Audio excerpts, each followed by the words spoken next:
σαν πιο ειδικό. Οπότε, ας ξεκινήσουμε. Και θέλω να ευχαριστήσω ειδικά και την ΕΔΕΜ για άλλη μια φορά για την τιμή να με προτείνει ως ομιλητή. Λοιπόν, ο ήχος ως στρατηγικός παίκτης, η μουσική στην καρδιά της εμπειρίας. Η μουσική λειτουργεί υποσυνείδητα, δηλαδή τα τραγούδια ενεργοποιούν αυτόματα το συναισθηματικό μας σύστημα, επηρεάζοντας τις αποφάσεις μας χωρίς συνειδητή επεξεργασία. Δηλαδή, μπορούμε πιο εύκολα να λάβουμε κάποιες αποφάσεις ανάλογα με αυτό που ακούμε, πιο γρήγορες, πιο αργές αποφάσεις, να τις φιλτράρουμε πιο πολύ, να πάρουμε μια πιο βεβαιασμένη απόφαση. Μας συνδέει με τη μνήμη και το συναίσθημα, δηλαδή θυμόμαστε που περάσαμε καλά και θέλουμε να το επαναλάβουμε αυτό. Και συνδυάζει την τέχνη με την εμπειρία. Αυτό είναι που λένε και οι κινηματογράφοι, ότι δεν πουλάνε έργο, πουλάνε εμπειρίες. Άρα η μουσική από μόνη της δημιουργεί εμπειρίες. Θα τα κάνουμε πολύ γρήγορα για να είναι όσο πιο σύντομη η ομιλία γίνεται.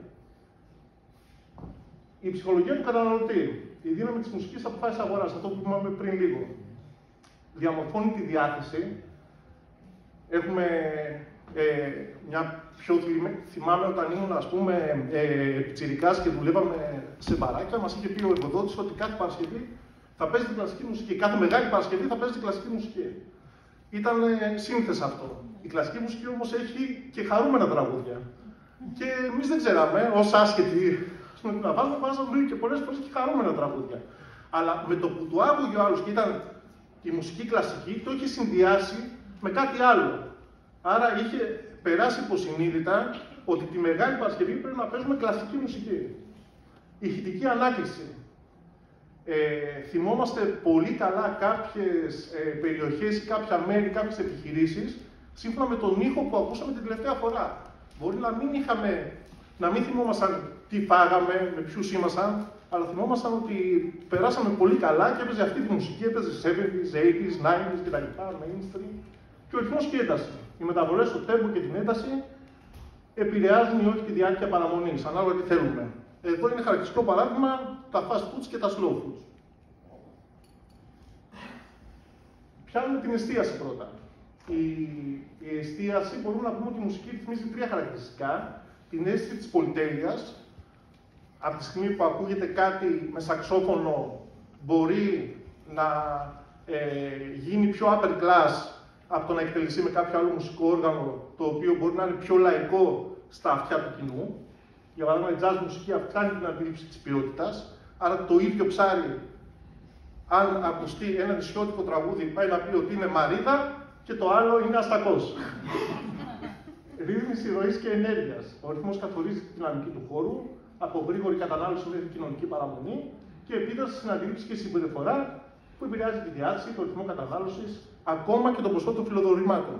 Αυτά δεν είναι τυχαία, υπάρχουν και οι πηγές που θα σας αναφέρω μετά. Στο retail, στο λιανικό εμπόριο δηλαδή, έχουμε τη μουσική επηρεάζει την κίνηση και τη διάθεση, δηλαδή ρυθμίζει το ρυθμό της κίνησης των καταναλωτών. Έχουμε το συντονισμό του brand και ήχου, την ευθυγράμμιση της μουσικής με την ταυτότητα του brand. Άλλη μουσική ακούμε σε H&M, άλλη μουσική στα Attica, για να πάρουμε και πιο συγκεκριμένα παραδείγματα. Όπως στο τέλος, άλλη μουσική στα Zara και άλλα στα food bloggers, που αυξάνουν και την εμπειρία και το συνδετικό κομμάτι στο μυαλό, ανάλογα με το τι θέλει να πουλήσει ο καθένας και σε τι κοινό απευθύνεται. Η μουσική στα καζίνο. Εδώ είναι ένα πολύ ιδιαίτερο πράγμα. Οι περισσότερες στην Ελλάδα ακόμα δεν έχει έρθει τόσο πολύ. Προσπαθούν να εντάξουν κάποια νέα πρότυπα τα οποία δημιουργήθηκαν στο Las Vegas και είναι το πρότυπο οδηγός για να έρθουν και στην υπόλοιπη Ευρώπη. Να πούμε μόνο ότι έχετε παρατηρήσει ότι στα καζίνο όσοι έχουν πάει δεν υπάρχουν παράθυρα, δεν υπάρχει επικοινωνία με τον έξω κόσμο, παρά μόνο μουσική, φωτό και μηχανήματα. Στα slot shots υπάρχει πιο έντονο τέμπο, πιο γρήγορο τέμπο. Στα poker, στα τραπέζια χρειάζεται πιο χαμηλό τέμπο, πιο low tempo και μπορούμε να πούμε ότι επηρεάζει πάρα πολύ και ανά 2 ώρες με 3 μεταδίδουν κάποια μουσική η οποία είναι συνδεδεμένη στη ψυχολογία των ανθρώπων